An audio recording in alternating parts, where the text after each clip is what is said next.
ఆనందాలను వ్యక్తపరచుకోండి అంటారు. ఎందుకు ఇక్కడ ఈ 30 రోజుల ఆ ఉపవాసాలు ఏవైతే ఉన్నాయో వాటిలో పిల్లలకు, వ్యాధిగ్రస్తులకు, బాటసారులకు, ముసలివారికి, బాలింతలకు, వితంతువులకు అందరికీ మినహాయింపు ఇవ్వడం జరిగింది. మీరు సచినా పెట్టాల్సిందే అని చెప్పలేదు. మీరు బాటసారిగా ఉంటే తర్వాత దాన్ని పాటించండి, బాలింతగా ఉంటే తర్వాత పాటించండి. అంటే మీకు గడువు ఇచ్చాను, నేను సులభతరం చేశాను. మరి ఈ గ్రంథాన్ని నేను మీకు ప్రసాదించినందుకు దైవానికి స్తుతిస్తోత్రం చేయండి. అందుకోసమే ఈద్ నమాజ్ వెళ్ళేటప్పుడు తక్బీర్ చదవమంటారు. అల్లాహు అక్బర్, అల్లాహు అక్బర్, లా ఇలాహ ఇల్లల్లాహు, అల్లాహు అక్బర్, అల్లాహు అక్బర్, వలిల్లాహిల్ హమ్ద్. ఈ తక్బీర్ చదువుతూ మీరు ఈద్గాకు వెళ్ళండి. అక్కడ క్రమశిక్షణతో, సభ్యత సంస్కారాలతో ప్రార్థన చేసిన తర్వాత తిరిగి వచ్చేటప్పుడు మరొక మార్గంలో రండి.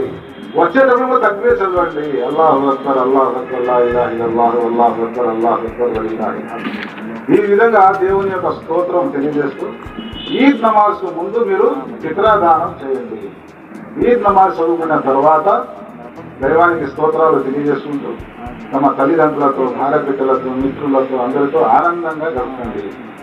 సుఖ సంతోషాలతో ఉండండి.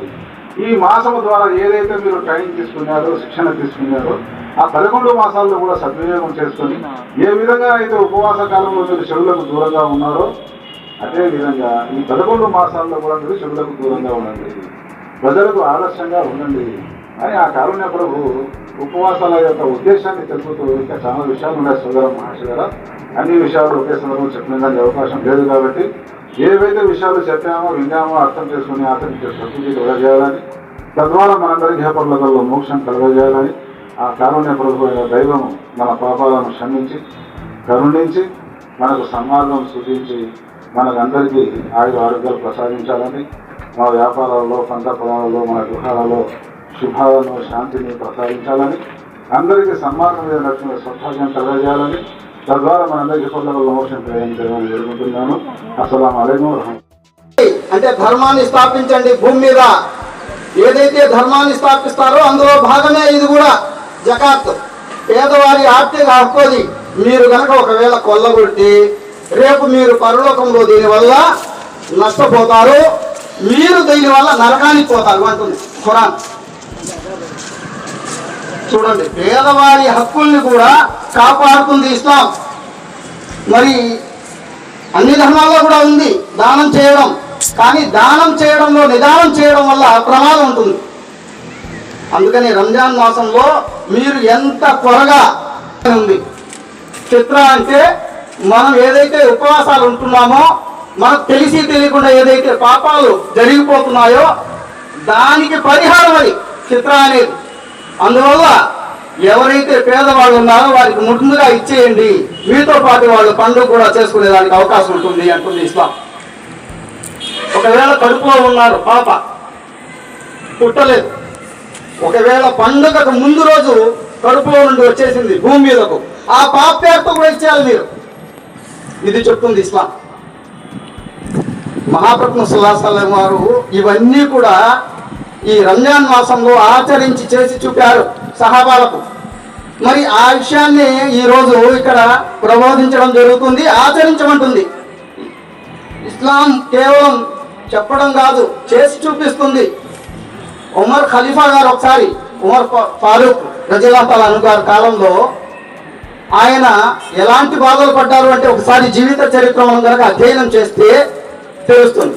ఆయన గురించి మహాత్మా గాంధీ గారు చెప్పారు, మీరు పాలన చేయాలనుకుంటే అబూబకర్ సిద్దిక్ రజియల్లాహు తఆలా గారి చరిత్ర, ఉమర్ రజియల్లాహు తఆలా గారి చరిత్ర చదవండి అని నెహ్రూ గారికి చెప్పారు. ఆయన యంగ్ ఇండియా పుస్తకంలో రాశారు.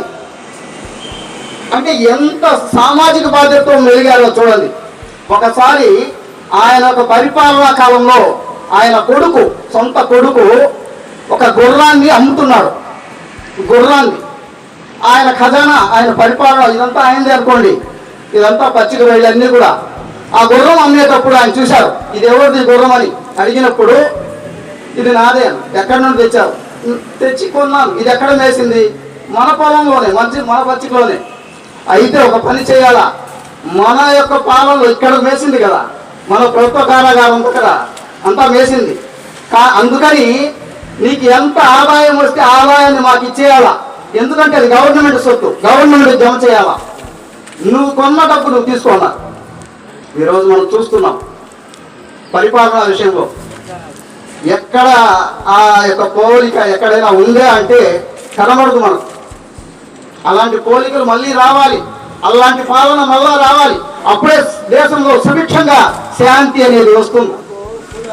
మనకు ఈరోజు మనం శాంతి శాంతి శాంతి, ప్రతి ఒక్కరూ శాంతి, కానీ ఆ మనశ్శాంతి కరువు అయిపోయింది. ఎందువల్ల? మనం అర్థం చేసుకోకపోవడం వల్ల. మనం అర్థం చేసుకుంటే శాంతి అనేది వస్తుంది, మనం అర్థం చేసుకోకపోతే అశాంతి వస్తుంది. ఈరోజు మనం ఆ శాంతిని అందించాలనే ఒక ఉద్దేశంలో భాగంగా ఇస్లాం అంటే శాంతి, సమర్పణ, దేవుని విధేయత, దేవుని దాస్యం అనే అర్థం. కాబట్టి ఈరోజు మనం అందరం కూడా ఈ విషయాలను తప్పక ఆలోచించి అర్థం చేసుకుని ఆచరణలోకి తేవాల్సిన మార్గం మన ముందర ఉంది. అది మన ఆలోచన విధానంపై ఉంటుంది. ఏదైతే మంచి ఉందో ఆ మంచి పనులు మీరందరూ సహకరించుకోండి, చెడు ఏదైతే ఉందో దాని నుండి దూరం అవ్వండి అని మహాప్రభు సల్లల్లాహు అలైహి వసల్లం వారు ఇదే విధంగా ఒక విషయాన్ని చెప్తారు. మీ ఎదుట దౌర్జన్యం జరిగినప్పుడు మీరు నోటితో చెప్పండి ఆపండి, నోటితో చెప్పండి ఆపండి, లేకపోతే చేత్తో ఆపండి. లేకపోతే కనీసం మీలో అంత స్థాయి లేదు, మనలో ఐక్యత లేదు, బలం లేదు, కనీసం మనసులోనైనా అనుకోండి ఇది మంచిది కాదు, చెడు అని. ఈరోజు చెడును మంచిగా చెప్పుకోవడంలోనే జరిగిపోతుంది, కానీ మంచిని మంచిగా చెప్పుకోవడంలో కనబడటం లేదు, దూరం అయిపోతా ఉంది, కరువైపోతా ఉంది. అందుకని మళ్ళీ మనం ఆ రోజుల్ని గుర్తు చేయాలనే ఒక ఉద్దేశంతో ఈ కార్యక్రమాన్ని ఏర్పాటు చేయడం జరిగింది. తల్లిదండ్రుల ఎడల సద్భావంతో మెలగండి అంటుంది ఖురాన్. మామూలుగా అంటుంది మాతృదేవో భవ పితృదేవో భవ అని మనకు రాసి ఉంటారు. కానీ ఆ మాతృదేవో భవ పితృదేవో భవ అని చదవడానికే సరిపోతుంది, కానీ వాళ్ళని ఒక్కసారైనా మంచి మాటలతో మాట్లాడడం లేదు. ఈరోజు తల్లిదండ్రులతో పిల్లలు ఎలాంటి పరిస్థితులు దాపురించాయో చూడండి సమాజంలో. ఖురాన్ అంటుంది తల్లిదండ్రులు గనక ముసలివారే ఒక్కరైనా ఉంటే, ఇద్దరు ఉంటే వారి ముందు కనీసం మీరు తల ఎత్తి మాట్లాడకండి, కూర్చొని కూడా అనకండి, వాళ్ళు మాట్లాడితే విసుక్కోకండి. తల్లిదండ్రులను ఆదరించడం లేదు ఇక్కడ, కూర్చొని కూడా అనకండి అంటుంది ఇక్కడ. మొన్ననే మనం చూసాం, మీడియాలో వచ్చింది, ఒక తల్లిని ఒక కొడుకు రోడ్డు మీద కొడుతున్నారు. మాతృదేవో భవ పితృదేవో భవ, ఇది దేనికి సంకేతం? ఆ తల్లిదండ్రుల మీ తల్లి స్వర్గానికి, స్వర్గం అంటారు ఆయన మహాకృష్ణ సుల్లాసలం వారు. మీ తల్లి పాదాల కింద స్వర్గం ఉంది, మీ తండ్రి స్వర్గానికి ద్వారం. ఒక అబ్బాయి వస్తాడు, నేను ఎక్కువగా సేవించడానికి ఎక్కువ హక్కుదారులు ఎవరు అని అడుగుతాడు అబ్బాయి మహాకృష్ణ సుల్లాసలం వారిని.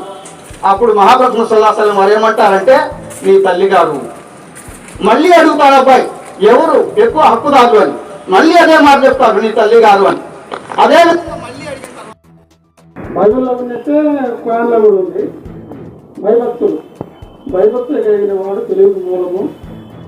యెహోవా అంటే మేమైతే యెహోవా అంటాము, ఈయనైతే అల్లా అంటారు. యెహోవా యందు భయభక్తులు కలిగిన వారు, తెలివి కలిగిన వారు. అతను ఒక ఆయన ఉన్నాడు, యోగు గారు ఉన్నాడు. దేవుని యందు భయభక్తులు కలిగి యథార్థవంతుడు, నీతిమంతుడు, చెడుతను విసర్జించినటువంటి వాడు చాలా గొప్పగా ఉంటాయి. ఇది నీతిని అనుసరించి నడుచుకోవడమే ఈ యొక్క అయ్యగారు చాలా చక్కగా చెప్పాడు. వినాలనిపించింది. సైతానుడు ఏదో ఒక పక్కన దూరుతూ ఉంటాడు, అవి వినకుండా నాశనం చేస్తూ ఉంటాడు. కానీ చాలా సంతోషం, అయ్యగారితో మీతో ఇక్కడ ముస్లింలు క్రిస్టియన్లు ఒకటే. నేనే ఒక బైబిల్లో మాట్లాడుతుంది, నేనే మార్గము సత్యము జీవమునై ఉన్నాను. ఇది అంతా ఒకటే అంటారు. ఆయన నాకు ముస్లిం నాయకుడు ఆఫీస్ వచ్చారు కదా, పోస్ట్ ఆఫీస్లో పనిచేశారు పెద్ద ఆయన. మీరు పెద్ద ఆయనతో, మీరు పెద్దమ్మ పిల్లకాయలు, నేను చిన్నమ్మ పిల్లకాయని చాలా గౌరవిస్తారు. చాలా పెద్ద ఆయన పోస్ట్ మాస్టర్గా ఉండి రిటైర్ అయినారు. ఇప్పుడు వచ్చిన వాళ్ళందరూ కూడా సంతోషంగా నాకు తెలిసిన వాళ్ళందరూ హిందుస్థాన్ అలా లాస్ట్ లెవెల్. సరే, ఈ అవకాశం కల్పించింది ఎవరు మార్గం చూపించిందంటే మా సార్ ప్రేమించిన సార్. ఈ గొప్ప అవకాశం ఇచ్చినందుకు మీకందరికీ నేను ధన్యవాదాలు, వందనాలు వస్తున్నా. చాలా సంతోషం. చిన్న విషయం సార్, ఎందుకంటే టైం ఎక్కువ అవుతుందని నేను పొడిగించలేదు. ఈ పుస్తకానికి అజ్జిక్ర్ అని ఒక పేరు ఉంది. అజ్జిక్ర్ అంటే మర్చిపోయినా దాన్ని జ్ఞాపకం చేసేది అని. అదేవిధంగా అల్ కితాబ్ అని ఉంది. అల్ కితాబ్ అంటే సంపూర్ణ గ్రంథం. ఇంతకు ముందు వచ్చిన గ్రంథాలు ఏవైతే ఉన్నాయో ఆకాశ గ్రంథాలు, దాని సారాంశం అంతా ఈ గ్రంథంలో సమకూర్చడం జరిగింది. ఇది తమ భేదం అని భావించాల్సిన అవసరం లేదు. అల్ కితాబ్ అంటే సంపూర్ణ గ్రంథము అని. 2000 సంవత్సరాలు ఆ కాలానికి అనుగుణంగా కొత్త నిబంధన ఇవ్వడం జరిగింది. అదేవిధంగా 3450 సంవత్సరాల పూర్వం మోషే ఆధారానికి అనుగుణంగా ధర్మశాస్త్రం ఇవ్వడం జరిగింది. ఆ బోధనల సారాంశం అంతా ఈ గ్రంథంలో. ఇది తమ భేదం కాదు. ఏ విధంగా అయితే కాళహస్తిలో అన్ని ఇళ్లకు ఒకే ట్యాంకి నీళ్ళు వస్తాయో, ఈ ఆకాశ గ్రంథాలన్నీ ఒకే దైవం తరపు నుంచి వచ్చింది. కాకపోతే మన దగ్గర సరైన ధర్మాభిమానం లేకపోవడం వల్ల మిడిమిడి జ్ఞానంతో బయలు తప్ప ఏ విధంగా అయితే నాదే నిజం, నేనే సత్యం అని అనుకుంటున్నారు. కాదు, దానికంటే నదులు ఉన్నాయి, చెరువులు ఉన్నాయి, డ్యాములు ఉన్నాయి, సముద్రాలు ఉన్నాయి. ధర్మం అర్థం చేసుకుంటే థ్యాంక్ యూ.